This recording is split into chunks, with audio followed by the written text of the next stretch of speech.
Le pape dénonce la situation humanitaire désespérée à Gaza. Dans son message de Noël, le pape a dénoncé la situation humanitaire désespérée à Gaza, appelant à la libération des otages encore retenus et à l'arrêt de la guerre, folie sans excuse dans le territoire palestinien comme ailleurs. Je porte dans mon cœur la douleur pour les victimes de l'odieuse attaque du 7 octobre dernier et je renouvelle un appel pressant pour la libération de ceux qui sont encore retenus en otage, a déclaré François, 87 ans, dans son traditionnel discours Urbi et Orbi, à la ville de Rome et au monde. Je demande que cessent les opérations militaires, avec leur effroyable suite de victimes civiles innocentes, et que l'on remédie à la situation humanitaire désespérée en ouvrant à l'arrivée de l'aide humanitaire, a-t-il ajouté devant plusieurs milliers de pèlerins réunis sur la place Saint-Pierre.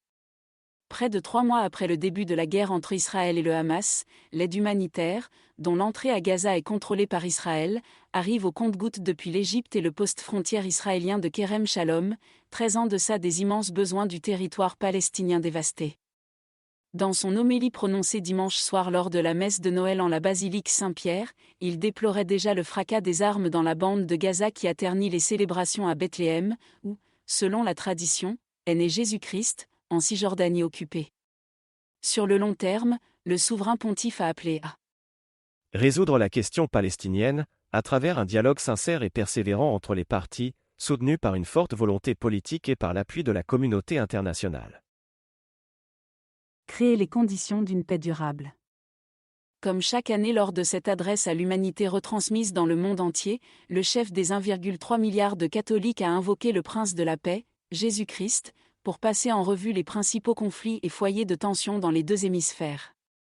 Il a ainsi cité la Syrie, le Yémen et le Liban pour qui il a dit prier afin qu'ils retrouvent rapidement la stabilité politique et sociale. Il a appelé de ses vœux la paix pour l'Ukraine, où des millions d'orthodoxes ont participé à des services religieux des dimanches soirs pour célébrer Noël le 25 décembre, pour la première fois de leur histoire et en signe de défi vis-à-vis de Moscou. La paix aussi entre l'Arménie et l'Azerbaïdjan, engagés depuis des décennies dans un conflit territorial, mais aussi dans la région du Sahel, la Corne de l'Afrique, le Soudan, ainsi que le Cameroun, la République démocratique du Congo et le Soudan du Sud. Il a dit espérer pour la péninsule coréenne des parcours de dialogue et de réconciliation qui puissent créer les conditions d'une paix durable.